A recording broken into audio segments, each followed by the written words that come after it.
আপনারা দেখছেন YouTube channel সোনালী দিনের বাজার।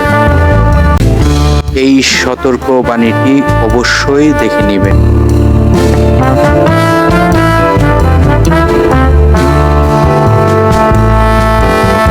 আসসালামু আলাইকুম সম্মানিত বিনিয়োগকারী ভাই ও বোনেরা, আশা করি সবাই ভালো আছেন। আপনারা গত কার্য দিবসের লেনদেনের অবস্থানটি দেখে খুবই আনন্দিত, যেহেতু আপনারা দীর্ঘদিন পর মার্কেটের একটি মুভমেন্ট এবং ভালো স্টকের যে দর বাড়ার তালিকায় ছিল যে পরিমাণটি, সেটি দেখে অবশ্যই আনন্দিত রয়েছেন।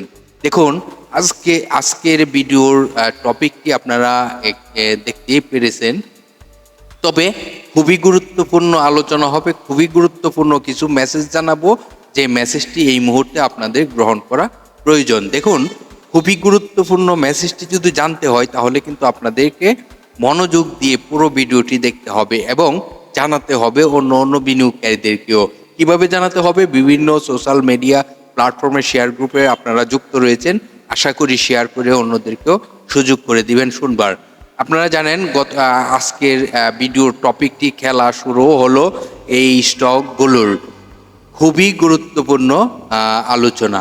তো এটি ছিল আজকের টপিক। তো এই টপিকের মধ্যে আমরা যদি সর্বপ্রথম শুরু করি বাজারের সার্বিক পরিস্থিতি গত কার্য দিবসের দেখার চেষ্টা করব।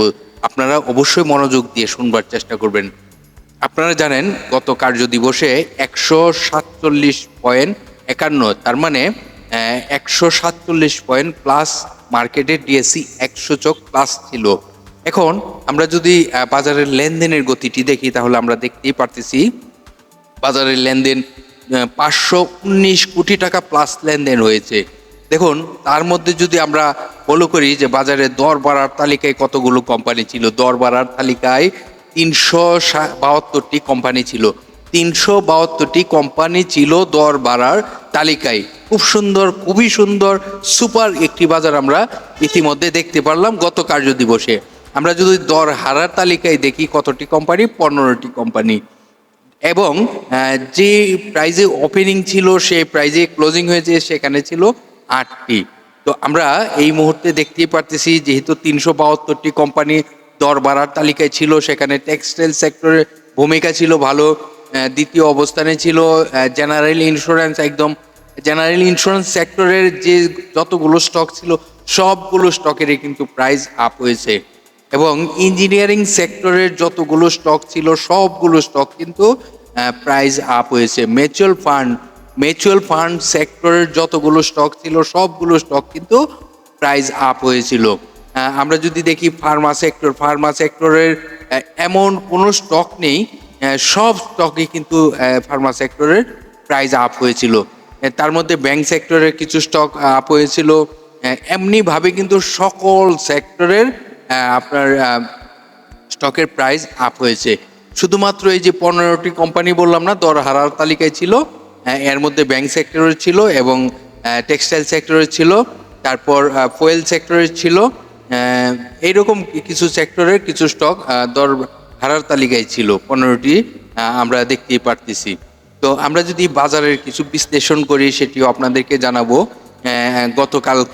গত কার্য দিবসের যে ক্যান্ডেলটি তৈরি হয়েছে সেই ক্যান্ডেল থেকে আমরা কি বুঝতে পারলাম, এবং আমরা যদি কিছু স্টকের ডাটা দেখি যে এই স্টকগুলো আগামী দিনগুলোতে কেন ভালো ভূমিকা রাখবে, সেই বিষয়গুলো আপনাদেরকে ক্লিয়ারভাবে বোঝানোর চেষ্টা করব। দেখুন, আমরা যদি ডিএসসির যে ওয়েবসাইটটি রয়েছে সেখানে আমরা প্রবেশ করলাম, সেখানে আমরা দেখতেই পারতেছি যে আমরা গত কার্য দিবসে কতটি কোম্পানি হল্টেড অবস্থায় ছিল, যেখানে দর বাড়ার সর্বোচ্চ তালিকায় ছিল 96টি কোম্পানি হল্টেড অবস্থায় ছিল। 96টি কোম্পানি হল্টেড অবস্থায় ছিল ক্লোজিং অবস্থায়। দেখুন, তার মানে কি আমরা বুঝতেই পারতেছি বাজারের একটি ভালো উত্থান চলে আসতেছে। আমরা সামনের দিনগুলোতে আশাবাদী বাজার একটি ভালো ভূমিকা রাখবে। তো এই মুহূর্তে যে স্টকগুলো আমরা নজরদারিতে রাখবো এবং এই স্টকগুলো যে ভালো ভূমিকাতে যাবে, ভালো করবে, সেটি কিন্তু আমরা বুঝতেই পারতেছি। যেমন এক্সাম্পল যদি আমরা কিছু স্টক আপনাদেরকে সিলেক্ট করে দেখানোর চেষ্টা করি, সেই স্টকগুলো আপনারা অবশ্যই বুঝতে পারবেন। দেখুন, আমরা যদি দেখি মন্নফুল, এই স্টকটি কিন্তু ভালো ভূমিকা রাখবে এবং ভালো করার চেষ্টা করিতেছে। এবং নাবানা ফার্মা স্টকটি কিন্তু অত্যন্ত ভালো একটি স্টক। এই স্টকটিও কিন্তু ভালো করবে। আমরা যদি দেখি ইস্টার্ন ইন্স্যুরেন্স, এই স্টকটিও কিন্তু ভালো। আমরা যদি দেখি, আমাদের কথা হলো আপনারা কিন্তু মনোযোগ দিয়ে আলোচনাগুলো বুঝবার চেষ্টা করবেন। দেখুন, এখানে যে সব স্টক ভালো হবে সবসময় তা না। যে স্টকগুলো ভালো হতে যাচ্ছে, ভালো হবে, সেটি কিন্তু আপনাদেরকে বোঝানোর চেষ্টা করিতেছি। দেখুন, ফোয়াংফুড যে প্রাইজে চলে আসছে 12 টাকা 10 পয়সা, আপনারা জানেন গত কার্য দিবসে হল্টেড অবস্থায় ছিল। এই স্টকটি কিন্তু এই প্রাইজে থাকার কথা না, আরও ভালো প্রাইস হওয়ার সম্ভাবনা রয়েছে। আমরা যদি একে একে আরও কিছু স্টকের তালিকা দেখি, দেখুন বসুন্ধরা পেপারস মিল, এই স্টকটিও কিন্তু ভালো করবে। এই স্টকটিও আপনারা তালিকাতে রাখতে পারেন। ইস্টার্ন হাউজিং লিমিটেড EHL, এই স্টকটিও কিন্তু ভালো প্রাইসে যাবে।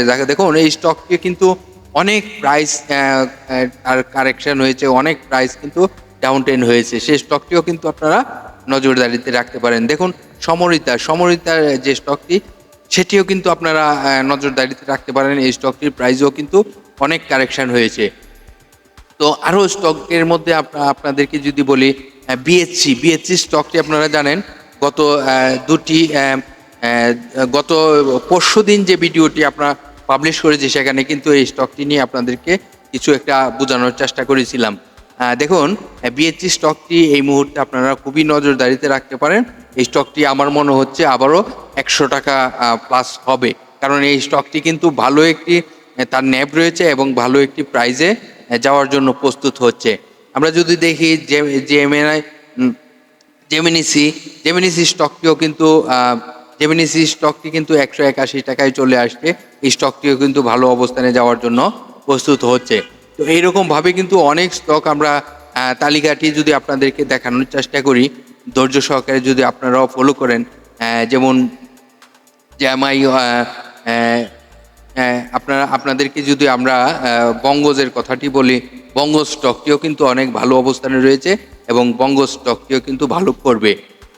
তার মধ্যে যদি আমরা আরও কিছু স্টকের নাম উল্লেখ করি, সেখানে রয়েছে ফোয়াং সিরামিক স্টকটিও কিন্তু অনেক ভালো করবে। আপনারা এই স্টকটিও নজরদারিতে রাখতে পারেন। মালেক স্পিনিং মিল, এই স্টকটিও আপনারা নজরদারিতে রাখতে পারেন। এরকম কিন্তু অনেক স্টক রয়েছে যেখানে আমরা এই মুহূর্তে নজর দিতে পারি। আমরা যদি ডিএসসির যে গত কার্য দিবসের যে ক্যান্ডেলটি তৈরি হয়েছে, সেই ক্যান্ডেলটি যদি আমরা ফলো করি, আর মার্কেটের RSIটি যদি আমরা ফলো করি, সেখানে আমরা দেখতেই পারতেছি যে এই মুহূর্তে বাজারের ডিএসসি এক্সের যে RSI সেটি রয়েছে 41.95, যেখানে আমরা 42 ধরতে পারি। আমরা সকলেই জানি 30 থেকে 70 RSI স্ট্যান্ডার্ড RSI। এই RSI আমরা লো RSI আমরা বিনিয়োগ করব এবং হাই RSI সেল করব। সেটি হোক স্টক, হয়তোবা ডিএসসি 100 সবগুলো কিন্তু সেম ক্যাটাগরি। যখন আমরা মার্কেটের ভলিউম বেড়ে যাবে, তখন কিন্তু RSI আমাদেরকে দিক নির্দেশনা দিবে। তো আমরা এই বিষয়গুলো ফলো করব। যেমন স্টকের ক্ষেত্রে আমরা RSI ফলো করি, ডিএসসি 100 ক্ষেত্রেও আমরা RSI ফলো করি। তো আমরা এই মুহূর্তে দেখতেই পারতেছি গত কার্য দিবসে এবং তার আগের কার্য দিবসটি কিন্তু ক্যান্ডেলটি কিন্তু আমাদেরকে একটু গোট একটি সিচুয়েশন দেখানোর চেষ্টা করেছিল এবং এই যে দুটি ক্যান্ডেল খুবই ভালো অবস্থানে যাওয়ার জন্য প্রস্তুত হচ্ছে। এই মুহূর্তে যাদের যে স্টকগুলো রয়েছে, আপাতত আপনারা ধৈর্য ধরুন, কারণ আপনারা অনেক লসে রয়েছেন। এখান থেকে কিন্তু ভালো একটি মার্কেট আমরা দেখতে পারবো আশা করি। এই যে একটি পয়েন্ট, যেটি 6010, সেখানে যাওয়ার একটি অবস্থান তৈরি হতে পারে। তো এতক্ষণ পর্যন্ত আমরা যা বোঝাতে চাইলাম আপনাদেরকে, সেই বিষয়গুলো আপনারা বুঝতে পারতেছেন। এবং প্রথমে আমরা দেখব যে এই গত কার্য দিবসে আমরা জানি যে 5164-তে মার্কেট ডিএসসি 100 ক্লোজিং হয়েছে। আমরা আপাতত ফলো করব 5662 যদি এই রেজিস্ট্যান্সটি ব্রেকআউট করে ডিএসসি 100, তখন কিন্তু আমরা দেখতে পারবো 6000 প্লাস মার্কেট। তো আপাতত আমরা এই বিষয়গুলো একদম কড়া নজরদারিতে, আর যে স্টকগুলো নিয়ে আলোচনা করেছি সেই স্টকগুলো আশা করি আপনাদেরকে ভালো প্রফিট দিবে। তো ভালো থাকেন, সুস্থ থাকেন, ভিডিওটি শেয়ার করে অন্যদেরকে সুযোগ করে দিবেন শোনবার।